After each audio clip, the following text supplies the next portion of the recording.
and welcome back to another episode of Generational Debates. I'm Christopher Davis. I'm Zindzi.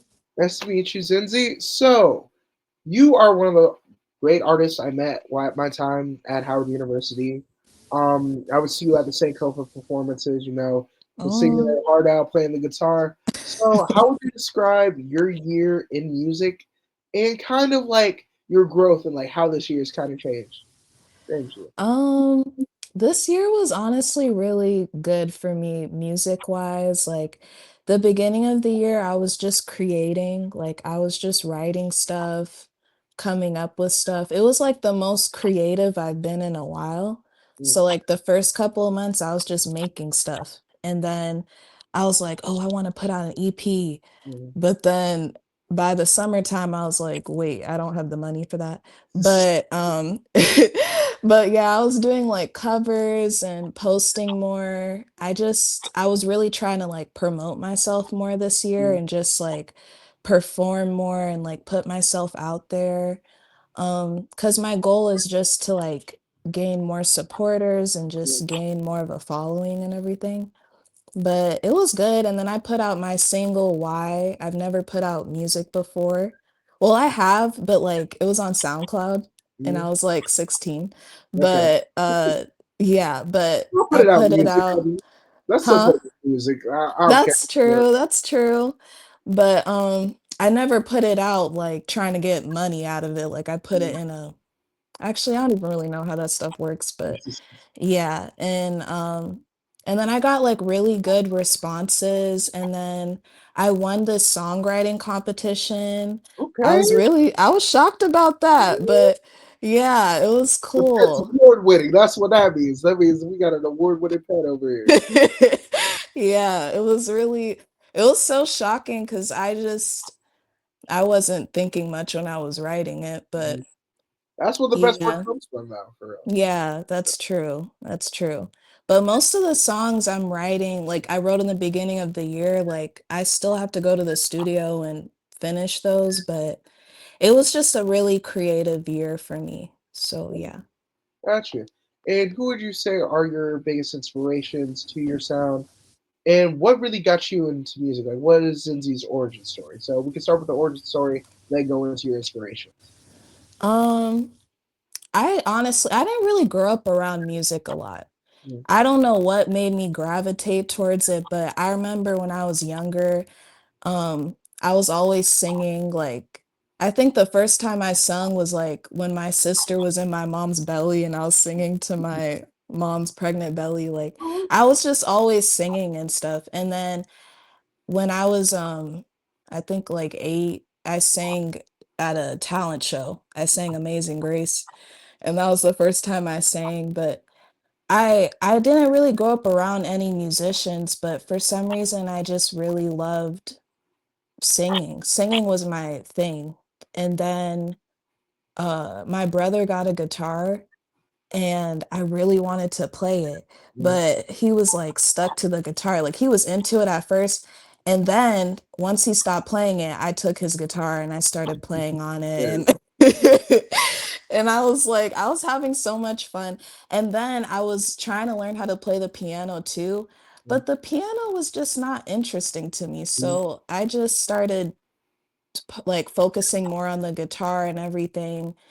And yeah, I haven't been very consistent with the guitar, but right now I am because mm. it's like it's the best way to write for me. Gotcha. But yeah, that's how I started. I think I've also used music as like a coping mechanism, like in Mm-hmm. high school. Because like I didn't have a lot That's of what friends in poetry high was for school. me. Yeah, Because yeah, high school was rough.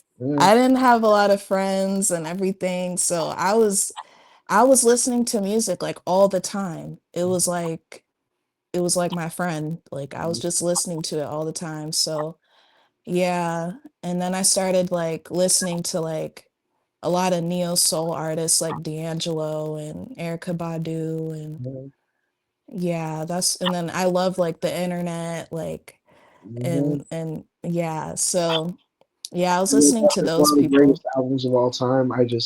I I've Wait, never what did seen you say? Ego Death is one of the greatest albums of all time. I will Right? like I have that. I think Control, Blonde, and Ego Death are like our generation's Yes, favorite Blonde is are very good. also classics. Yeah. Yeah, it's very timeless, Mm, but yeah, that's what I was getting into. And yeah, and then I got to Howard and then I started as a jazz voice major. mm, That was fun, but it was just like kind of disorganized. And then I didn't know what to do with it. So mm, then I switched to music therapy. mhm. So now I'm a music therapy major and that's been like it feels like where I'm supposed to be. Got you. Yeah. So that's been good too. But yeah. What was the other question?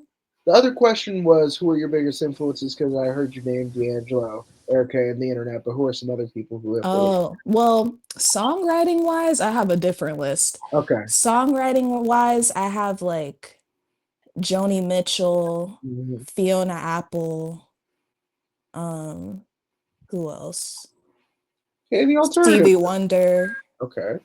Yeah, I love like folk singers. Mhm. Yeah, like Nico. Mhm. But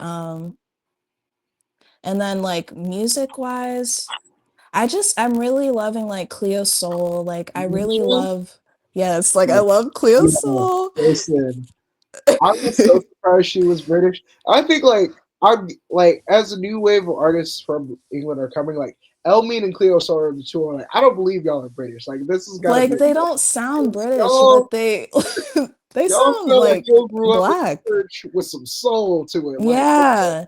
a church with no damn windows. Everybody making their own.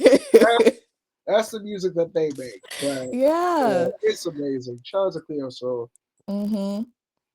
I love Cleo Soul. I love her lyrics because Mhm. it's just so like anytime I feel like alone or down, her music is very healing. And I'll always love Erica Badu. I'll Mhm. always love Erica Always. Badu. Yeah. And Lauren Hill. Like honestly, all the people that people say, but yeah. And then guitar wise, I would say like Melanie Faye. Like she's really, really good. And like Willow. I think Willow's really good at the guitar and her music. I love Willow. Gotcha. Yeah. So we talk about your artists, your influences, your artistry, and your influences. Who? Sorry. How is it as a Howard artist? Like, how is it like being at Howard with again, like being in that small artist community? Like when I was around my poetry and performing, and seeing all Mhm. you guys get up on stage, sing y'all tails off. I was always like left Mm. in awe. So how is it? Just like describe the experience of a Howard open mic for people who don't know. Um, it's a lot of talent. It's a Mhm, lot of talent on stage. It's very inspiring. Um, I think like just being a Howard artist, like we support each other, mhm, especially like in Kofa, like all the musicians were all very supportive of one another. So it's just like it's really loving and supportive.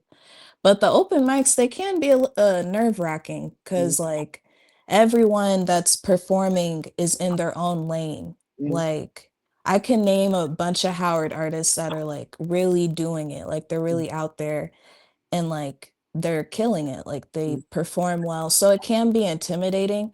But to me, it's inspiring because a lot of these artists are just like me. They're the same age as me and they're so passionate. So, yeah, I think it's fun being a Howard artist, like especially because we're all black mhm. and we're making our own stuff and it's so creative. Yes. And the thing that I always like love was listen as a person like because again my poetry I knew like okay I'm gonna have some memorable lines it's gonna be cool but I was like I'm just waiting to see the singers so it's literally it I was love the poets though. I love yeah the I'll poets. be trying but like it was the Valentine's Day performance at Senkoho where I just saw everybody and I don't know Oh yeah. what was going on this year but everybody brought it everybody was singing poets were Mhm. poeming everything just hit and I was like okay yeah this The is energy was good. I will miss this. Yeah. So, how would you say the experience at Howard has inspired you, Ken? Because you know, some trials and tribulations be going on at this place. Not I gonna, know, I but know. it's either like with your artistry, it either helps you like lock in and focus in more, or sometimes it takes you away from it. So how is being a student at Howard impacted your art? It's a lot of different things. Like it's good and bad. Mm, Like being a music therapy major, you have so many like you have so many things to do. Like it's such a busy any music major is like stressed out most of mm, the time because it's so much going on all the time. And you most of the time you don't even really have time to make your own stuff mm, because it's so like but any college student, like it's just time consuming. But I don't know. I feel like when you really love something, you make the time for it mm, and you make like you put your energy into it. So I haven't really felt any like discouragement mm, with my music and with Howard being a student and everything. I think like of course like being a student there you deal with like the financial stuff and them like messing with your money, like mhm, scheduling and all that. mhm, But I think the music is just a separate thing for me because it's like this is just something I want to do beyond mm. after college. So I'm gonna make the time for it. Okay, nice.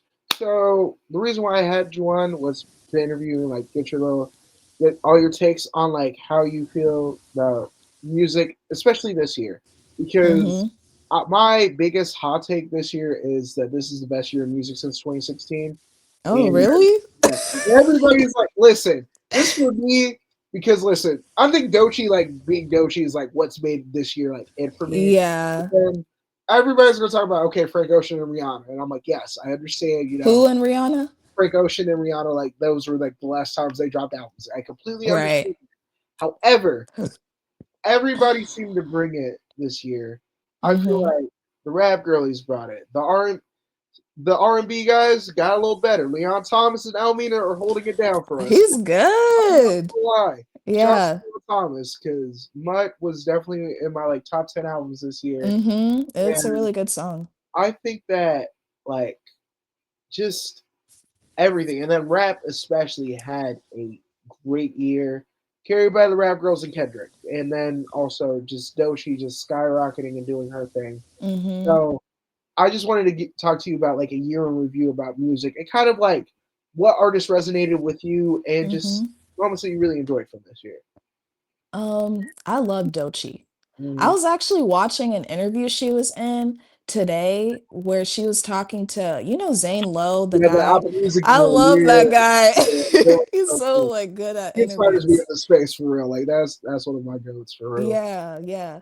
And I was watching the interview and she was like, "Don't be fooled by what I'm wearing. Like, I'm hungry." And I Mhm. really loved that. Like, I Dog, loved that like, line because it's true, like, she's hungry, like, she's trying to be the best, and, mhm. like and you can see it, and then I remembered her, performance where, like, all the 3 Black girls had, like, their The hair dance connection, connecting. yeah, That the was hair. crazy. I was like it's very rare in 2024 where you see a hip hop performance and you're like, okay, nobody's ever done this. But with her, Mhm. you're like, my goodness, how did you think of that? Like, what? Like, It's that's genius. It was just so cool, and it was, like, symbolic too, like, I just really loved that. But, who else is Victoria Monet? Ooh, I thought she had a good year, Jaguar too. and yeah, and her music was really good. Um, who else? Who else? Kendrick. Mhm. Kendrick with his rap beef. Yeah, That was this year, right? that was this year. And mind you, like, listen, as a person who lived like three different lives this whole year, like, I'm not gonna lie, that rap beef being a part of it was like towards like the end of like me like leaving Howard and then like going out with my friends like while they were about to graduate and partying. Uh-huh. So like It came at the literally perfect the time. perfect time because the first time hearing "Not Like Us" at a party, that was it came out like a week after. Everybody was like, Yeah. "Yeah, we played Not Like Us, man." That was so fun, and I think like literally like outside of the rap came back to the forefront again, and the pop girls Mhm. were also doing their thing with Olivia Chaperone popping more. Then you also have Sabrina Carpenter doing their thing. So Yes, the I pop forgot girls, about that girl. yeah. Yeah. Then also Brad too, like Brad from Charlie XCX. Like all pop music had its moment too, but I like to focus on rap and R&B because that's kind of been my wheelhouse Mhm. since I was young. Mhm. But I'm not gonna lie, shout out to the pop people. Y'all was doing your own thing. Also, Cowboy Carter dropped, and I feel like everybody's like with Cowboy Carter, and especially because Beyonce is Oh, yeah. Christmas. Like again, that seems so long ago because I don't know. I think this It is really does special feel so type of long ago. yeah. It was. I mean, it dropped in March, but that's like a special type of stressful that this year might have been for everybody, which is all Yeah. the tumultuous changes on What our. did you think of that album?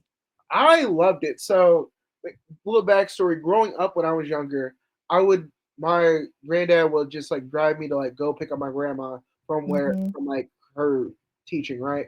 So we basically would go and he would play like country music in the car. It was like 70s and 80s country music. Mhm. So I grew up like really liking country music and really liking that like older, more like richer sound. And then as Yeah. I grew older, I like again being in North Carolina and going to like schools with white people.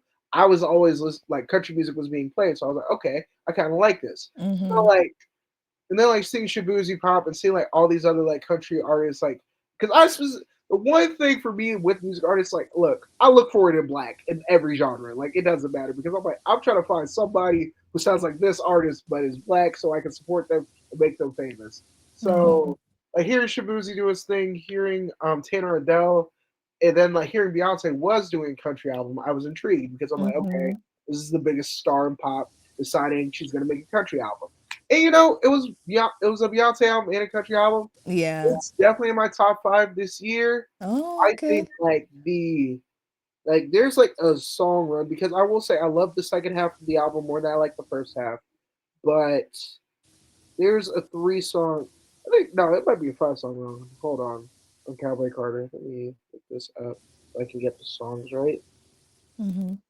So it goes from basically Riverdance, Two Hands to Heaven to Tyrant. Like those three back to back, I think that's one of her like because Tyrant's good. yeah, the Yeah. way I judge great albums are like quality three to four song runs where it's just like banger, banger, banger, like Mhm. go back. Because that's the thing, like with Michael Jackson's albums, like with Thriller, like the first three songs, Every song is good. you're like every song is good, but the first three you're like, okay, those are literally like your best songs ever. You Mhm. just have them back to back to back on one album. Like Mhm. so, I feel like that's how I judge albums. And while I really did love this album, I did feel like it being released during a time, and then like us not having the tour, it wasn't as big as Renaissance. And then with Renaissance being the album that was supposed to be out this year instead of Cowboy Carter, I feel like Oh, I didn't know that. yeah, because she basically said like, yeah, I made Cowboy Carter first, and then I made Renaissance. Renaissance, it being just this moment where everybody's Yeah. like we're seeing the challenges, every concert on social media, we're seeing all Mhm. this stuff, and we get the film. So much of it felt like a moment, and then to me, Renaissance is the better album just because one, like, like I different like that is. I think that's probably my favorite Beyonce album, and I don't say that lightly because Renaissance? listen. It's I Renaissance, can't say that. Lemonade, and what is it? Lemonade's my favorite. Okay, yeah. Yeah. So it's a three-way tie. Hold on, it's Mhm. Renaissance, Lemonade, and B Day. Those are my three favorite Beyonce albums. B-Day is good. Yeah, Yeah. but I just loved how it sounded. Like I just loved. It was so fun, so much you could dance to. Just the vocals are like everything. Like Yeah. I was just like, and again, like watching the film in theaters, and again because I also do like sports commentary. Oh, It felt yeah, like I I loved was the movie. watching the movie. It felt like watching an athlete just dominating their prime. You're just like, how are you doing? Yeah.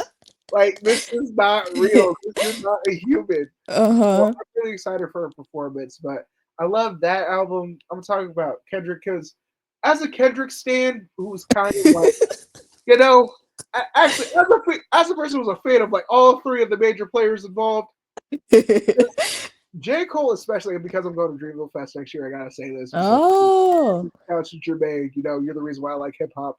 Let me get big enough Oh. to have the show. Let me be a media member this year. Yes. But so basically growing up as a fan of J. Cole, he was my introduction to the newer wave of hip hop because I would always because with my mom I would listen to gospel music, pop music, Madonna, and Mhm. the rap music that she liked growing up. And she grew up in California during the whole like Tupac Biggie beef. So like Oh, so okay. was like, Chris, listen, Tupac's your favorite rapper of all time, and I'm like, yes, I got you. So I was a huge Tupac fan. So I really wasn't like really tuned into like newer like rap music of like the 2010s. And then Mhm. being in North Carolina, you heard Power Trip and Workout on the radio all the time, and I'm like, who's Oh, J Cole? And then I yeah. finally, when I got old enough, back when Spotify was free and I could like it was and people didn't charge for it, I Mhm. would just like listen to J Cole and Kendrick's albums like on Spotify. And then as I got older, my mom got us like Apple Music Family Plan. We still on it because we know college student, we still gotta hustle. Mhm. So with Apple Music, I just went through all of J. Cole's discography, all Kendrick's discography, and I really couldn't compare the two. And as I got older, and because everybody was listening to Drake because views had dropped and everybody was like, "Oh, Drake, he's amazing," I was like, Yeah, "Okay, let yeah. me let me fully tap into Drake other than the songs I hear on the radio." So, as a fan of all three of them, and then seeing J. Cole bow out, I was like, "Okay, this is crazy. I don't know what you're doing. I Oh, don't know J. what Cole. you're doing." But and I'm gonna get on my diatribe about like how he actually ended up like redeeming himself towards the end of the year.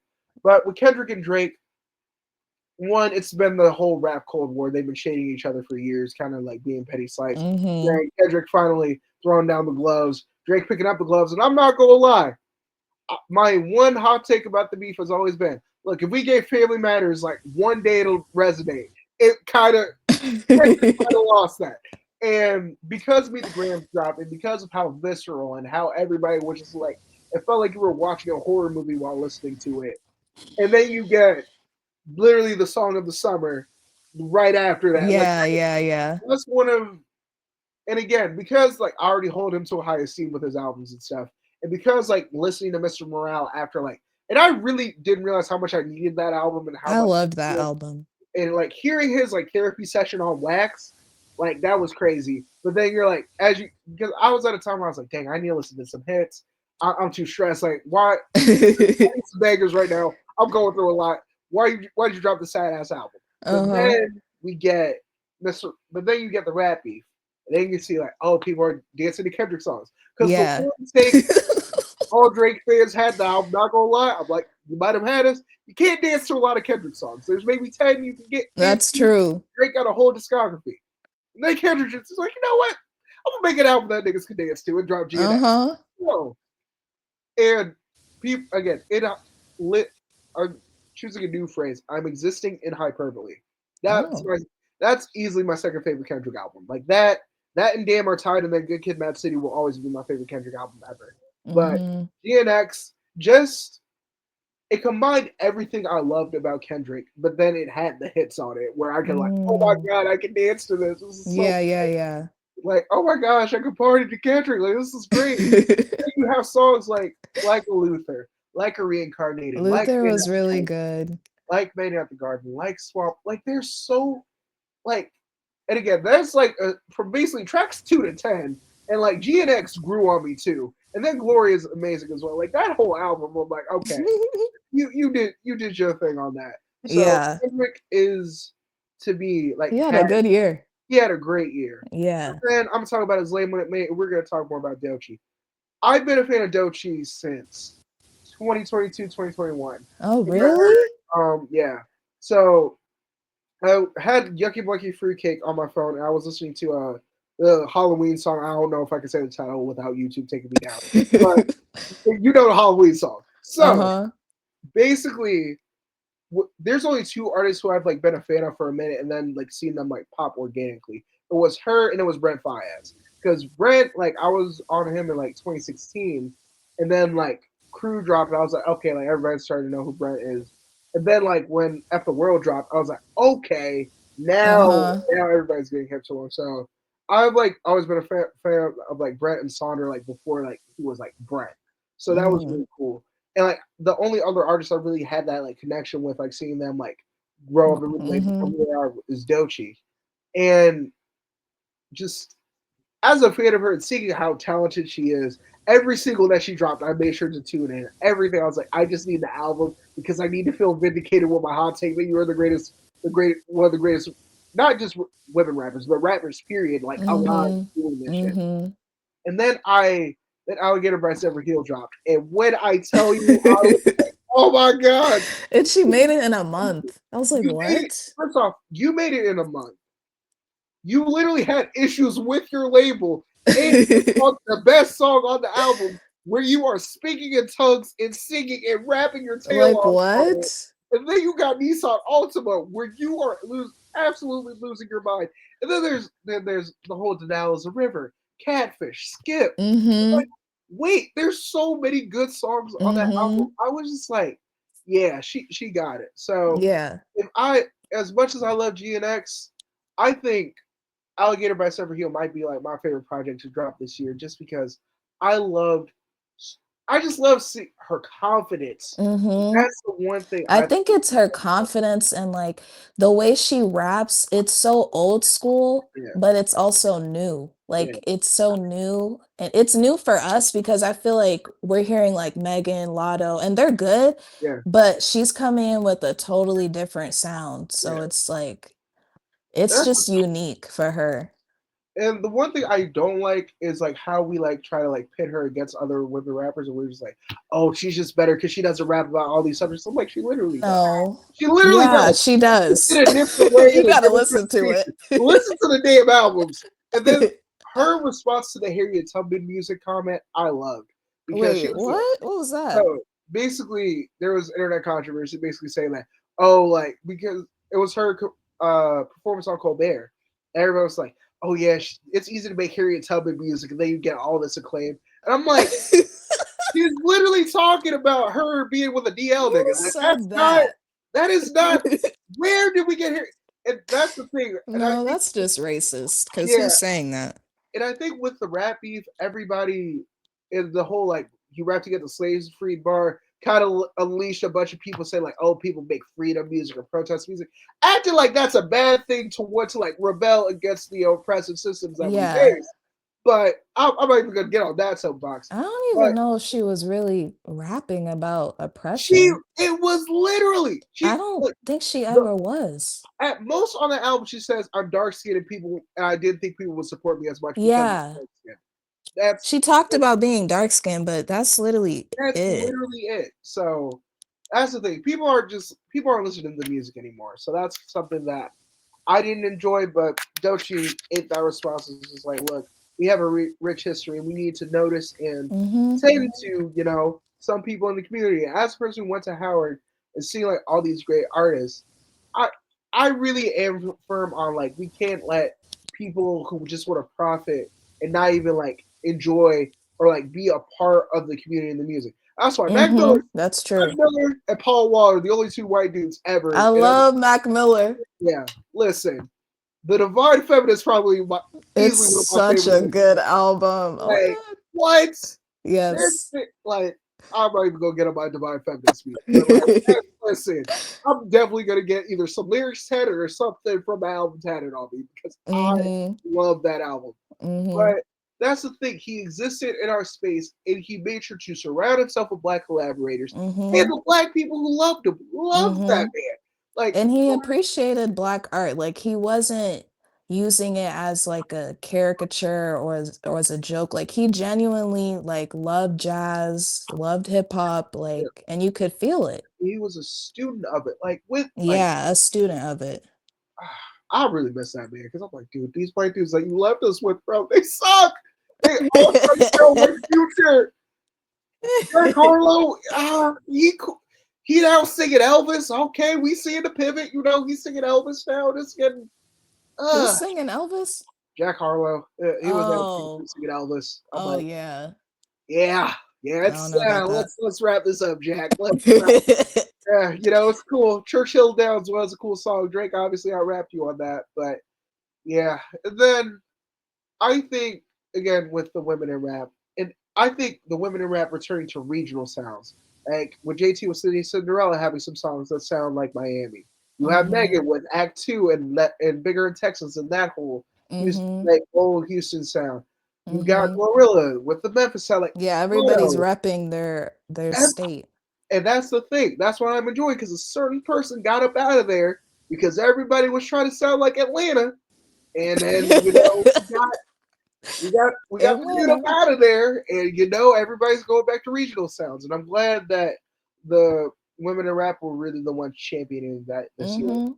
And And then women in rap are, like, killing it. Like, yes, and I'm not gonna lie, the dudes, eh, it's not hitting no more. It's not hitting no more. Like, I'm it's not gonna really lie, not. because everybody wants to sound like Cardi. Well, listen, I'll listen to my like low key artists, so I'm gonna like give my artists to watch out for who I really love. But like everybody loves to talk about like, oh, Cardi and Cardi's like influence and everything. But I'm like, it's been bad. It's been bad because Oh, everybody really? wants to sound like a vamp. Everybody wants to make like, oh, the mosh pit anthems, but nobody's rapping with substance anymore. And the people who are rapping with substance are the women who have the actual skill and talent Mhm. because Mhm. the niggas are getting out rapped. I'm sorry, because every underground artist is like, oh yeah, y'all should tap into him, bro. I'm like, I can't I understand what he's think saying. He's sorry, bro. people just need to be themselves. Yeah. Like everybody's trying to make a TikTok song or Mm, like make a song that hits on the streams, but the stuff that gets like high on the streaming charts or whatever is the stuff that's original. yeah. Like I think that's why Doechii is going so far because she's making stuff that's her. Like Yep. she's not trying to be anyone else. Mm, I think that's all you got to do. yeah. I also feel like in male R&B specifically, everybody's trying to sound like Brent, and Yeah, that's that true. see all the new TikTok artists, and I'm like, Or not Brent, but they're all trying to sound like Lucky Day or like yeah, it's just like it's kind of the same. it's the moody like the moody quiet like sensual R&B, and it's just like it's not pretty. Like it's just like y'all talking like rappers on R&B cuts. That it's separation of church and state. I like my genre to be separated. Listen. That sounds crazy, but no, I No, think I genre blending understand. doesn't work for R&B, especially as dudes. Where's the yearning? Where's the crying out in pain in the rain for your lady? Right. Where is that? It's gone. Where's Thong Song? Exactly. Song is crazy. That's a crazy. I was thinking feeding my Jodeci, but you went to Cisco. Hey, hey, listen, we locked in. Anyway, uh, crazy. But I think that my favorite albums, like again with Leon Thomas, like with the album, like so many of the songs were like a combination of like, yeah, I'm doing a toxic R&B, but I also got some songs where I'm yearning. Like "Answer Your Phone" might be one of my favorite like ballads, like that I've Mhm. heard from a guy in I have to R&B listen ever. to that. Yeah, listen to the whole album's fire. So shout Mhm. out to Leon. And then El Mean again singing his tail off. Like they're about to like I'm championing them for to be like the next people in R&B because then whenever Brent comes back, from hiatus and he's like, I'm back, y'all, cause yeah, I'm sorry, bro. Like everybody trying to be you right now, and it's not good. Right. And yeah, I think that overall as a year for hip hop and R&B, we're seeing the best of the best. Yeah. And my artists to watch next year, um, they're all people who I listened to this year, and I was put on to them, just through TikTok and through other stuff. But there's basically three. One guy's from where I'm from in North Carolina. Ruben Vincent is one of my favorite rappers right now. He's amazing, and he like is under Rock Nation, works with Ninth Wonder, all that. He's very talented. For Okay. him, Chris Patrick, a guy from New Jersey, who I found his music, well, a song called Oakland Interlude back in 2022, and that was I think that was either my first or second most played song this year. Then he dropped a whole project called The Calm, which was very smooth. And the thing I liked is like he's the only one who I'm cool with genre about because when he sings, he can actually sing. He can actually sing, but when he raps, oh my goodness, this man is on a different level. And then my guy from Atlanta, Suave, like You know a he, lot of underground artists. yeah, oh yeah, no, because that's the thing. I got tired of listening to the mainstream dudes. Like I was like, Yeah. listen, Murder, shooty, bang, bang music don't cut it for me no more. Where's the Yeah. Jermaine's? Where's the Kendricks? Where's the next version from? Yeah.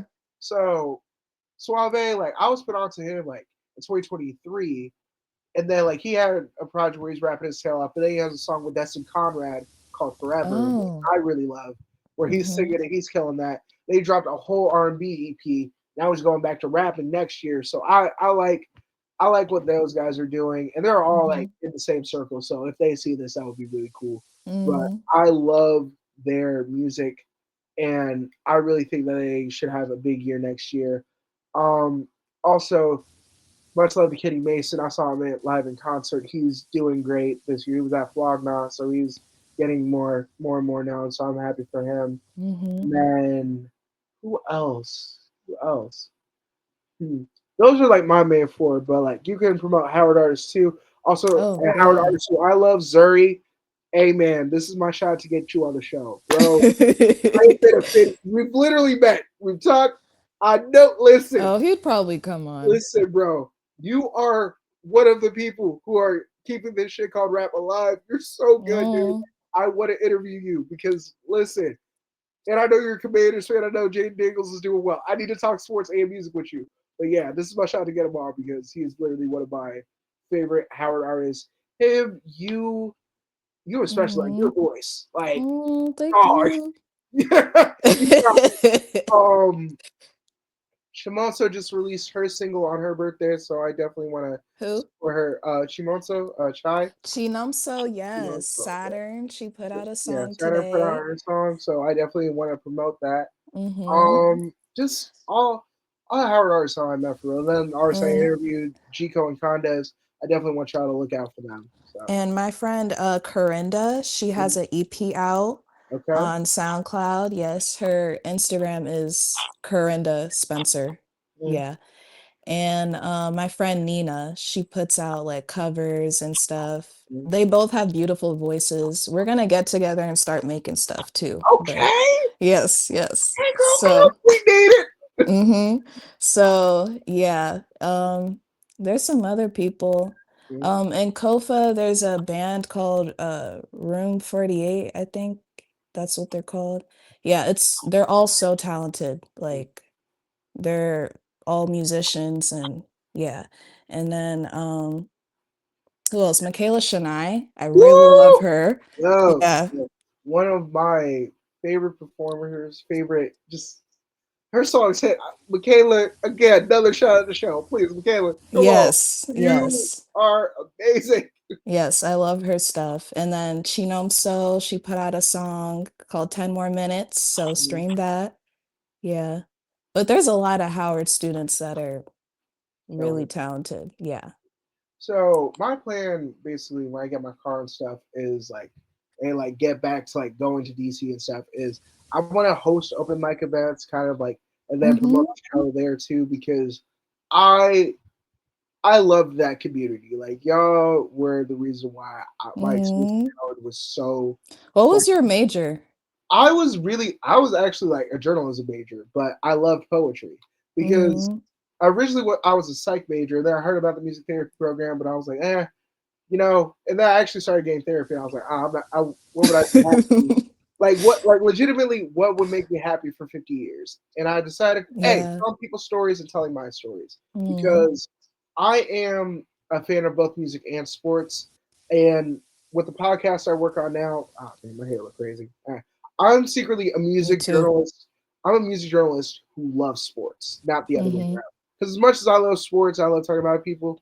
I love hearing like artist interviews and like hearing their stories. Basically, like how songs that I love like were created. So that's why like I want to be like sports. Sports media is kind of like where I want it to be my entry point, so I could go and be like, hey, like I can talk about sports with you guys. You know, you see the Carolina Panthers flag. That's our football team. Shout out to us. We suck right now, but you know what? We going to improve. We going to improve. But I think that with sports media, because so many avenues in music media are getting killed, that's easier Mhm. for me to like get into, and then I can pivot and be like, hey, I've been doing this music stuff for a while, so if y'all want to, you know, give me some money to talk about both, that would be great Mhm. because I truly want to tell artist stories, especially up and coming artists, especially Mhm. like HBCU artists, Howard artists, especially too, because that I want to just give back to that community that like gave Mhm. that like Mhm. gave so much to me. And then because you're a music therapist, like my goal basically hopefully like the next 5 years when I'm big enough, is I want to I want to ha- have grants where I fund programs for Black kids Oh, that's good. for music therapy. Like I Yeah. want to be like in schools for underprivileged youth. I wanted like HBCU students to like have that be like I wanted it to start as like a paid internship summer program so Mhm. that like you go like, hey, music therapy for these students at X, Y, and Z schools, and then Yeah. I invite like HBCU like either students or graduates to like come in and be like, hey, it's a paid internship, you get to do it for a couple months, and you have like a person who's like the head of it, and That you have would be you great. guys Yeah. because I know, and I was talking to my aunt about this because she like works in the school system up in New Jersey. So Mhm. she talked to me about like, yeah, like how music therapists specifically help Black kids, but there's not enough resources for it, and there's not like a yearning for it like in the Mhm. community. So I Mhm. definitely That's want to like true. push and promote it more because that has definitely helped me like in my therapy journey. So I definitely Mhm. want to like pay Oh, it. you've had music therapy sessions? Yes, Oh, and really? yeah, so How during was it for those, you? oh, it was good. It was very good. Also, hey, I'm Mhm. getting an interview now. That shit your boy. But yeah, I was going through a lot, and I had a music therapy session, and we basically played like SZA and Frank Ocean. And I'm like singing it to the therapist, and they're like, "Okay, Mhm. what are these emotions about?" Da, da, da. And yeah, Mhm. that's still why I can't listen to "Self Control" by Frank Ocean to this day because, Aw. whoo, yeah, I had that Yeah. skinny dirty. It was crazy. But shout out but after experiencing that, I'm like, okay, more kids need that. I also Mhm. want it to be a way that like kids can like get more musically in tune and like learn how to play with these Yeah. with theater turns and like grow and develop that. So I Yeah. definitely want that to be a program that I push for in the North Carolina and DMV area. And I'm also wanting like A&T Central and then like Howard and Morgan students to like be a part of it. So that's me like when I'm like big, established. I'm working for a company, be like, hey guys, Mhm. donate money to this because I'm awesome, and you No, like but definitely do that because me as that's what a I'm music therapy student, I'm looking for like opportunities to work with clients, doing. but there's not a lot. Yeah. So, but I have to do an internship senior year, but I was trying to work with clients like before then, Mm. but there wasn't a lot of opportunities. And then this semester, I worked with the Howard Middle School. Yeah. I worked with those kids and Nice. actually had a lot of fun. Yeah. So, yeah, I just think it helps, like also, it's rare for them to see, like, a Black man or woman, like, Mhm. playing a guitar, playing the piano, Mhm. like, in person, so I think it's really good. Yeah. So again, that's one of the big goals. The other goal is to bring Deaf Poetry Jam back. I don't know if you know what Deaf Poetry Jam is or have heard of it. Oh, yeah. Yeah, so basically, after seeing Kanye and Erica like do their performances there, I was like, okay, I need to bring this back. I don't know how I'm gonna do it, but I'm gonna do it Okay. because outside of like again the music and sports stuff, poetry is like those three are like all time for my first love because with Mhm. poetry, it being my outlet to express myself and then performing in like at places in the DMV, at Busboys and Poets, at Trap Poetry with Mhm. Microphone, at like a bunch of other stuff and then like going to North Carolina and not seeing as many like avenues for like artists like really Yeah. unless it's like in the bigger cities. I definitely want to like bring some variation of that back and pay it forward to like the DMV poets that I showed me love and other Mhm. because like poetry really is something that I'm like it's easily the thing I'm best at. Like interviewing and Mhm. poetry, like those two, I Mhm. I know I'm like nice as hell at. Mhm. So I definitely want to like one put my broadcast my poetry, be like, hey, I'm more than just a journalist. I do this stuff too. But I also like want like to like invite artists and rappers who I love to perform. Because seeing Smino do like a Deaf Poetry Jam thing would be like That would be very that cool. would be crazy. Uh-huh. So that's definitely one of my goals, and I definitely hope to reach it in the next 10 years. I'm not gonna say like that's gonna happen overnight because that's gonna be a lot of work, a lot of hours. But Mhm. I definitely want like a record label to be like, look, we have these talented rappers, that we want to give a look, have them on. You'll reach it. Yeah, so thank you for that. Mhm. I'm Mhm. definitely up for that. But Zindzi, it's been great talking to you. Yeah, this is great. Let me end the recording. There we go.